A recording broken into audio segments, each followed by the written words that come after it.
है कि नहीं।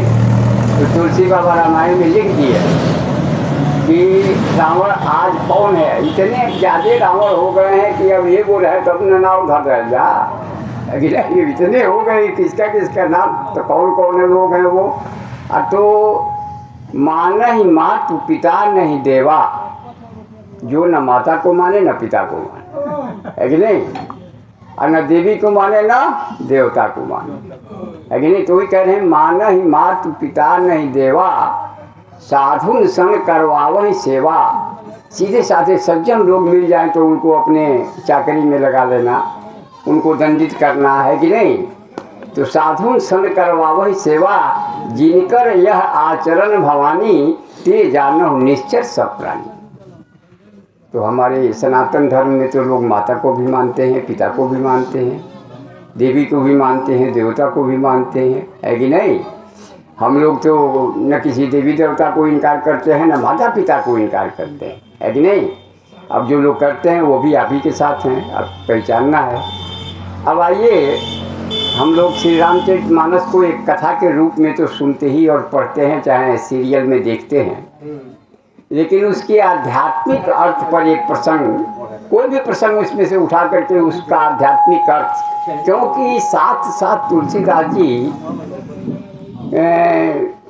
दोनों अर्थ उसमें देते जाते, एक तो इतिहास, एक कहानी कथा, और उसी में साथ साथ जो हमसे आपसे जुड़े हुए विषय, जिसे आध्यात्मिक ज्ञान कहते हैं, आध्यात्मिक अर्थ भी उसी में समाहित करते जाते हैं।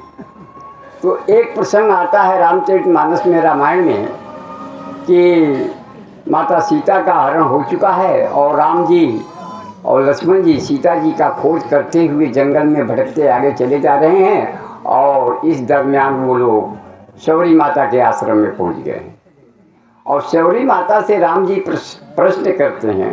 शबरी जी की कहानी तो आप लोग सब सुने ही होंगे कि कितनी तपस्या करती थी, रोज़ झाड़ू रास्ते में लगाती थी कि आज राम आएंगे, रोज़ फल तोड़ के रखती थी कि आ जाएंगे, है कि नहीं।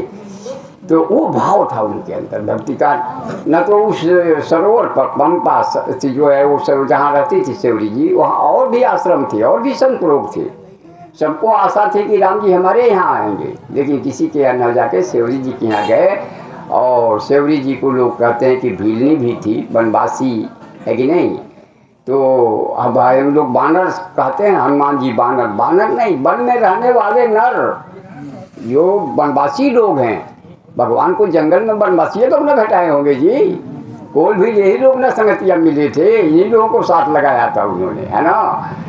जैसे नगर में रहने वाले को नागर कहते हैं, वैसे ही वन में रहने वाले को वानर कहते हैं, लेकिन वन में रहने वाला को। तो वहाँ पर जो है जब राम जी शबरी जी के से प्रश्न करते हैं कि हे अम्मा, आप जो है हमारी सीता का पता बतावें अगर जानती हो तो, और सीता हमसे बिछुड़ चुकी है, वो पुनः हमें किस विधि से प्राप्त हो, किस विधि से प्राप्त होगी। देखिए, सीता जी के स्वरूप को रामायण में आध्यात्मिक अर्थ में 3 रूप और दिया गया है। एक तो सीता जी जनक जी की बेटी लाडली, मिथिलेश कुमारी, और फिर यहाँ राम जी की साक्षात शक्ति, और उनका इतिहास ऐसे है। लेकिन इसके अलावा 3 रूप और बताया। जब तुलसीदास जी महाराज से पूछा गया कि अगर कोई भक्त अगर इसमें सीता जी में ढूंढना चाहे तो अपने लायक किस रूप में सीता जी को देख रहा है, तो भक्त ने कहा कि यह साक्षात भक्ति का स्वरूप है सीता जी, और कर्म योगी ने देखा शक्ति के स्वरूप हैं सीता जी, है कि नहीं, और ज्ञानी ने देखा शांति का स्वरूप है सीता जी। तो ये 3 रूप अलग, इनको भी ध्यान में रख के चलेंगे तब ये तीनों चीज़ हमसे जुड़ी हुई है कि नहीं। शक्ति भी, भक्ति भी और शांति भी हर आदमी से जुड़ी हुई है कि नहीं। तो इसको हम अलग करके समझ नहीं सकते हैं जब तक हम अपने से जोड़ के ना उस कहानी को समझें, है कि नहीं।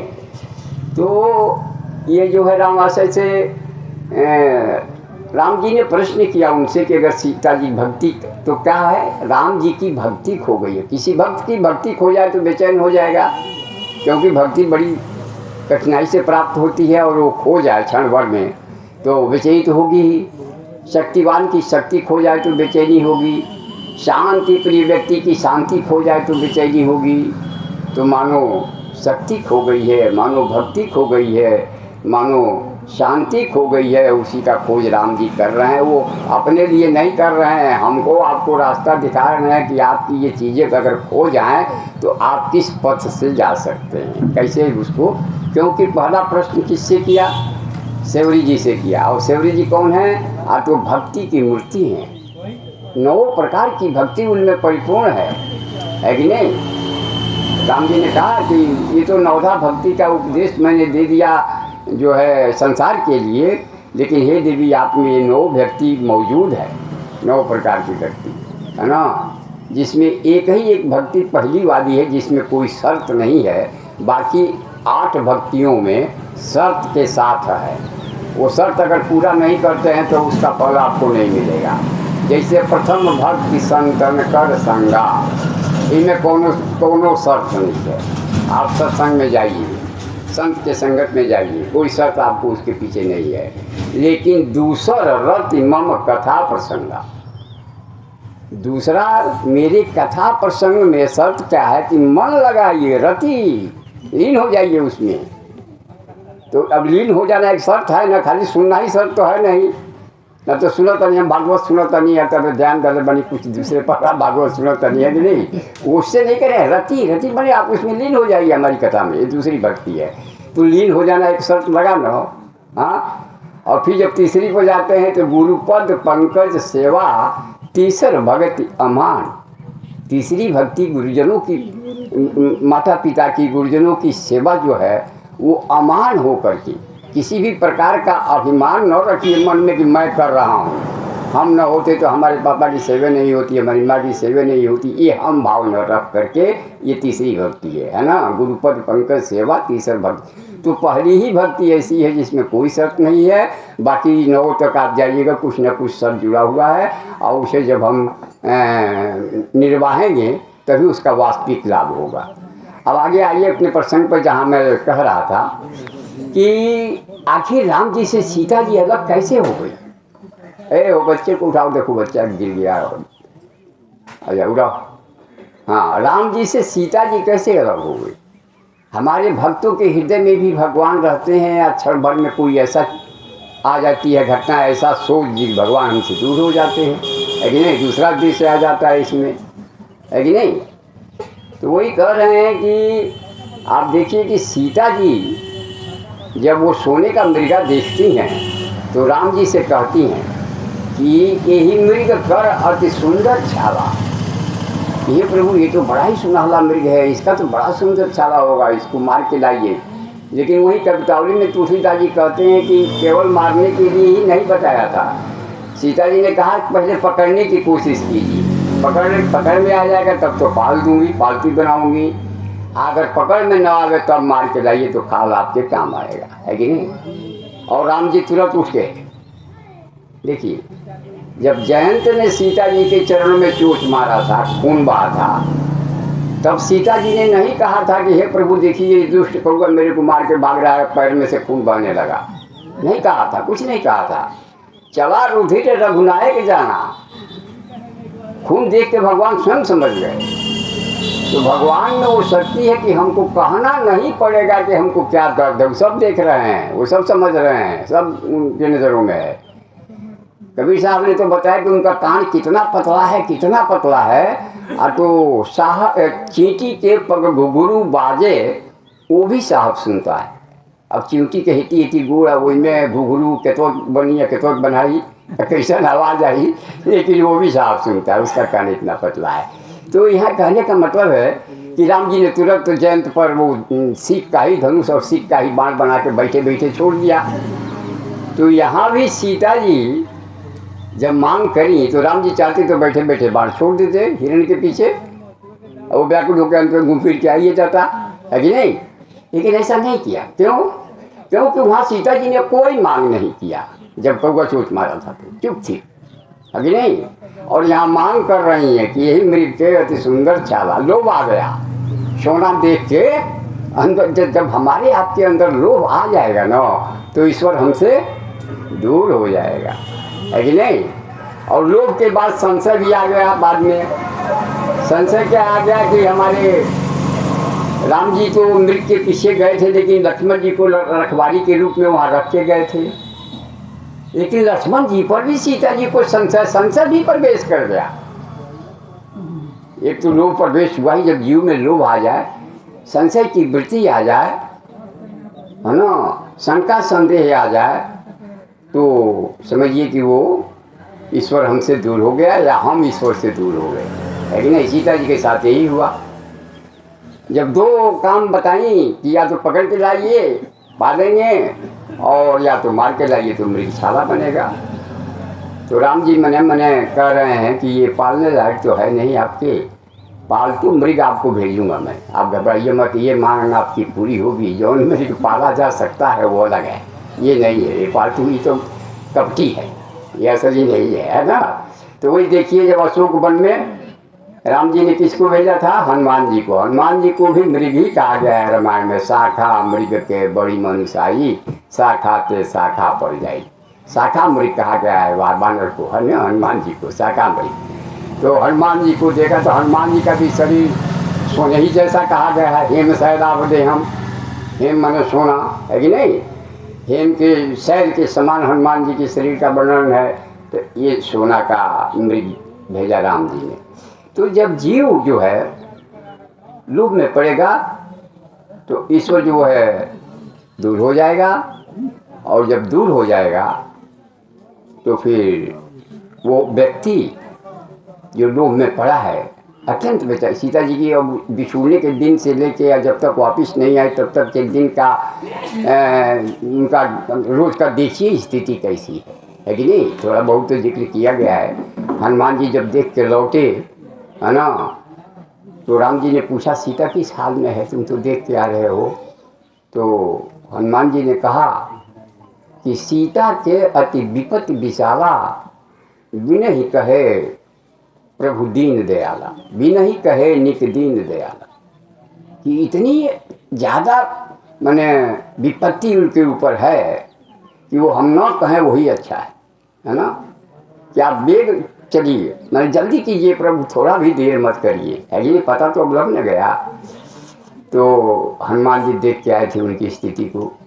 और जब सीता जी से परिचय होने से पहले देखा था सीता जी को, तो पहले तो जब अशोक वन में हनुमान जी प्रवेश किए छोटा सा रूप बना के, तो अशोक वन की बनावट को देख के मोहित हो गए। एक रावण की माया देखिए कितनी मोह। रावण को रामायण में मोह का भी प्रतीक बताया गया है कि रावण कौन है, तो मोह का प्रतीक। जो हमारे आपके अंदर मोह बैठा है वही रावण है। 10 गो मूड़ी बैठ है कर मतलब मोह हमार 10 दिशाओं में फैलल बा। सबके मुँह 10 दिशाओं में फैलल बा।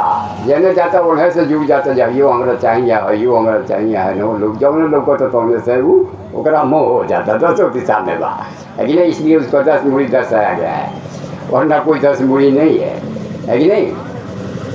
तो इस प्रकार से आप देखेंगे कि मोह जो है वही हमारी शांति का हरण कर लेता है, वही हमारी भक्ति का, हमारी शक्ति का हरण करता है कि नहीं। तो मोह से छुट्टी पाना, हनुमान जी जैसे ब्रह्मचारी कि उसमें सफल हो पाएंगे, क्योंकि समुंदर भी पार करना है। और समुंदर इस शरीर में कौन किस चीज़ को बताया है कि कुड़प अभिमान सागर भयंकर घोर। कि शरीर का जो अभिमान है हमको आपको अलग अलग सबका अपना मैं है कि नहीं। किसी से नाम पूछिए तो कोई बताता है हम जीव हैं, अपना शरीर का नाम बताता है, जो माई बाप ने दिया है वो बताता है कि नहीं। यही है देहाभिमान। तो देहाभिमान से जब हम पार उठेंगे, क्योंकि भक्ति में लेश मात्र भी अभिमान जो है भक्ति में बाधक होता है ना। ईश्वर को अभिमान प्रिय लगता ही नहीं है। तो निराभिमानी होने के लिए सत्संग की आवश्यकता है। और धीरे धीरे अभिमान इतना कठिन है कि इसको जो है हरदम नहीं दिखाई देगा। अभिमान का रूप जो है कुंभकर्ण को भी बताया गया है। 6 महीना सोता है, एक के दिन जागता है, सब खा के बैठ जाता है कि नहीं, बताया ना। तो उसी तरह से अब हमारा आप सबका अभिमान सोया हुआ है इसमें एक ही बार को वो उभरेगा अभिमान और सब खा धा के थोड़ी देर में बैठ जाएगा, है ना। तो इसलिए जो है एक ही अभिमान करने की छूट दिया है तुलसी बाबा ने कि अस अभिमान जाहि नहीं भोरे, हम सेवक रघुपति पति मोरे। ये अभिमान हर भक्त के अंदर होना चाहिए कि मैं भगवान का भक्त हूँ, मैं प्रभु का सेवक हूँ, वे हमारे स्वामी हैं। ये अभिमान एक होना चाहिए। बाकी किसी भी चीज़ के लिए अभिमान करके भी हमको कहाँ हाथ लगता है, कुछ लगता है। कितना भी हम किसी चीज़ से मोह करें, चाहे किसी चीज़ का अहंकार करें, तो कहा ना कि तेरे जैसे लाखों आए, लाखों इस माटी ने खाए, रहा न नाम निशान रे बंदे, मत कर तू अभिमान, है कि नहीं। तो इसलिए रामचरितमानस में हर एक प्रसंग के माध्यम से हमारे आपके जीवन से जुड़ी हुई घटनाओं का भी उसमें जिक्र किया गया है। और वो समझ में कहानी कथा जब पढ़ते जाएंगे तो वो तो समझते जाएंगे। अगर वो कहानी के माध्यम से न दिया जाए तो और कठिन हो जाए, तब कोई उसमें उसको पढ़ने का मन नहीं करेगा, इतना कठिन लगेगा। क्योंकि मनुष्य का मन रस खोजता है, हर एक में रस है कि नहीं। तो ये साहित्य के भी 9 गो रस होता है, साहित्यों में 9 गो रस बा, अरे रामचरितमानस में भी 9 रस बा, है ना। कहीं वीर रस बा तो कहीं करुण रस बा। जब करुण रस के कहानी हुई तो रोए लगो, वीर रस के कहानी हुई तो एकदम परशुराम जी वाला आ गया, लक्ष्मण जी वाला। तो हर रस इसमें भरा है ना। 9 रस इस साहित्य में, 6 रस भोजन के होते हैं, खट रस कहा जाता है। उसके अलावा कोई रस नहीं होता है भोजन में। भोजन में 6 रस और साहित्य में 9 रस। और ये 9 रस जो है भोजन का स्वाद जो है हम रसों का अनुभव जीभ से करते हैं, लेकिन ये साहित्य के शब्दों का जो है हम कान से अनुभव करेंगे। जीभ से उसको हम वो रसों का हम पान नहीं कर पाएंगे। जीभ से भी करेंगे, जब पढ़ेंगे तब भी होगा, आगे नहीं। लेकिन सुन के और पढ़ के दोनों ही तरह से साहित्य के रसों का पान किया जा सकता है कि नहीं। अब रही बात कोई भी प्रसंग रामचरितमानस का हो, और बहुत ही न जाने कितने त्रेता युग में वाल्मीकि जी ने रामायण लिख दिया था, उसी समय से राम जी की कथा चलती आ रही है। सबसे पहले राम जी की कहानी राम जी के ही बेटे ने सुनाया। सबसे पहले रामायण की कहानी लव और कुश ने जो है राम जी को सुनाया था, जो वाल्मीकि जी ने रच के उनको पढ़ाया था, अपने आश्रम में लौटाया था और कथा सिखाया था। वो जो है हम बन के वासी नगर जगाने आए, है कि नहीं, नगर जगाने आए। तो वो प्रसंग आप देखिएगा सीरियल में भी आता है, तो वो तब से आ रहा है। लेकिन आज कथा उतना प्रमुख नहीं है। कथा के माध्यम से सनातन समाज को जागृत करना जितना महत्वपूर्ण है, क्योंकि एक प्रकार की घटा छा रही है। आप देख नहीं रहे हैं, मशीन वाला देख ले रहा है, बड़ी दूर घटा है। कभी 4 दिन पहले ही से समुंदर में तूफान आएगा, बंगाल और उड़ीसा के तट पर टकराएगा, 120 किलोमीटर तेज है, तो 2-3 दिन पहले ही से खबर लग जाता है। नेचर लोग को धमनी के बाद वो मशीन से देख लिया, है कि नहीं। तो उसी प्रकार से कुछ लोग हैं जिन्हें वो संकट का बादल दिखाई दे रहा है कि नहीं, संकट का बादल दिखाई दे रहा है। और उसके लिए सजग होना। एक ही मंत्र अब मिला है बहुत दिनों के बाद कि एक रहोगे सनातनी। सनातनी कौन है? जिसका अंतिम संस्कार चिता पर होता है। किसी कारणवश अगर चिता उपलब्ध न हो तो हमारे यहाँ समाधि का भी व्यवस्था है, समाधि भी होता है, लेकिन नमक डाल के होता है कि नहीं, जो उसमें कीड़े मकोड़े न पहुँचने पाएँ। और वो भी उपलब्ध न होने पर गंगा प्रवाह भी है, जल समाधि भी है, लेकिन मुख्य रूप से है गंगा के किनारे भी चिताएँ ही जल रही हैं, सरजू के किनारे और हर जगह। तो जिसका अंतिम संस्कार चिता पर होता हो, चाहे वो पंडित जी हों, चाहे हरिजन हो, चाहे मुसहर हो, कोई हो, वो सब हिंदू है। जिसका अंतिम संस्कार चिता पर हो रहा है और जिसका नाम एक दूसरे से मिलता जुलता है, जैसे जवन नाव पंडित जी किए बा, जवन नाव बाबू साहब किए बा, जवन नाव बनिया जी किए बा, वह नाव हरिजन किए भी बा, वह नाव मूसर किए तो मिलत जुलता कि ना, वो नाम मिलता कि ना, वो नाम के वहू में बा, वहू समाज में बा। तो जिसका नाम मिलता जुलता हो वो सब हिंदू है। अब इस दृष्टि से जब आप एक रहेंगे तब नेक रहेंगे। ये दृष्टि से जब आप एक रहेंगे तो नेक रहेंगे, और अन्यथा बटेंगे तो फिर कटेंगे। कटेंगे का मतलब यही नहीं कोई तलवार लेके आएगा आपको काट के चला जाएगा। कटते आ रहे हैं आप। पाकिस्तान आपे में से न कटा, बांग्लादेश आपे में से न कटा। अब वो कटने का कितना बड़ा पीड़ा होता है, कटने वाले समय पर जो लोग होंगे उनको महसूस हुआ होगा, और नहीं तो आज भी महसूस होता है उन लोगों को जिनको इस भारत भूमि से प्यार है, जिनको सनातन से प्यार है, जो हंसी खुशी जीवन जीना चाहते हैं। 12 महीना में तो कई वो त्यौहार मनाते हैं, धूमधाम से मनाते हैं, हंसी खुशी से, लेकिन या किसी भी त्यौहार में ऐसा नहीं कि कोई किसी दूसरे का भी त्यौहार उनके सामने होता है तो एक रोड़ी तक कभी नहीं किसी के त्यौहार पर और जुलूस पर और जलसे पर फेंका होगा जो है रामाशा। और नहीं तो पूजा करने के लिए, देखने के लिए, और नहीं तो खड़े हो जाते हैं, कुछ देने के लिए खड़े हो जाते हैं।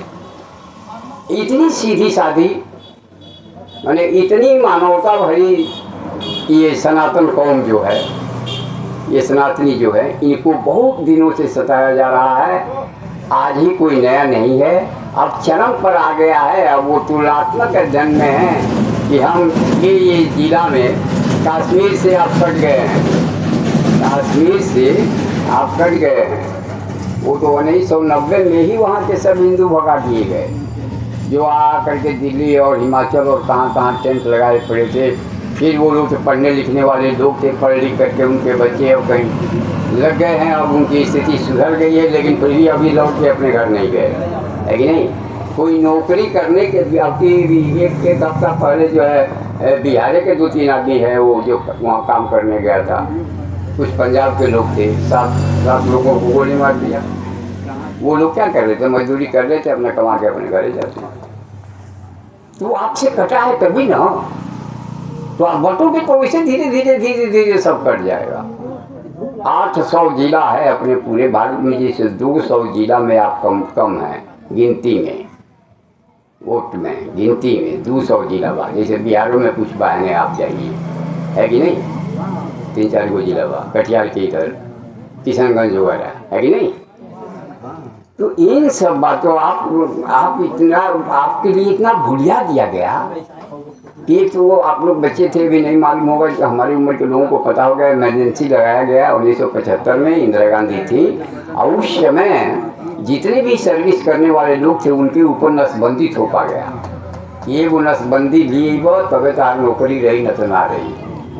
तो हिंदू लोगों को कुछ पैसा वैसा दे के, पहले बूढ़े ठेले लोगों को, फिर नौजवान लोग भी, खुद महिलाएं अब जाने लगी अपना परिवार नियोजन कराने, और इस दृष्टि से इनकी संख्या कम होती चली जा रही है, और वो कभी नहीं कराते हैं। तो हम दो और हमारे गिन लो, और आप गिनो कितना है कि नहीं, ये स्थिति है। तो परिवार नियोजन को भी नकारना पड़ेगा, ये भी हमारे हिंदुओं को ठगने के लिए ही हुआ था, और जनसंख्या पर भी नियंत्रण जरूरी है, दोनों को देखते हुए। लेकिन ये समस्या तो है सनातन पर, जिसको समझना सबको ज़रूरी है, और ज़रूरी एक दिन आपको समझ में आ जाए, जिस दिन आप जाते हैं अंधेरे में बटन दबाने, उसी दिन के लिए ज़रूरी है एकता, उसी दिन के लिए मुख्य ज़रूरी है। रोज़ बतिया होता है एक के बानी बस, वो दिन जाके अपना मैंने उन्हें हो गई पकड़वा, है कि नहीं।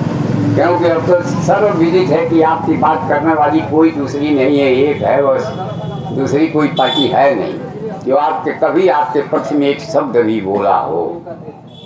कोई पार्टी नहीं, चाहे क्षेत्रीय पार्टियां हो चाहे राष्ट्रीय पार्टियां हो, है कि नहीं। तो इसलिए अब आप लोग स्वयं समझ करके, है ना, अभी क्यों अत्याचार यूपी में बढ़ गया है। अब 37 गो सीट अखिलेश जी के आ गई है MLA के, 37 गो 80 गो में से, है ना, लगभग आधा के करीब, है कि नहीं। तो फिर मनोबल बढ़ गया है, फिर होने लगा है जुर्म अत्याचार। संभालते संभालते उनको नाक पर दम टेका हुआ है कि नहीं। तो बस वहीं आप बटेंगे तो कटेंगे, ये वाला सिद्धांत तो योगी जी ने दे दिया है मूल मंत्र, इसको समझ लीजिए। तो समझिए कि आपका कल्याण है। और आप जो है अपने बच्चों में संस्कार डालना, मंदिर जाइए, रोज जाइए नहा धोआ के। आपके गांव में छोटा मोटा कुछ भी तो मंदिर है, अंगुली पकड़ के नाती पोता भी जाएगा, है कि नहीं। तो आप निश्चित रूप से मंदिर से जुड़िए, ये आपकी संस्कृति है। पहले सबसे पहले आपकी संस्कृति मिटाई जाती है, आप लोगों के त्यौहार को ही मिटाया जाता है। ये जो जुलूस जलसों पर पत्थरबाजी, ये त्यौहार मिटाने की ही चेष्टा है कि नहीं।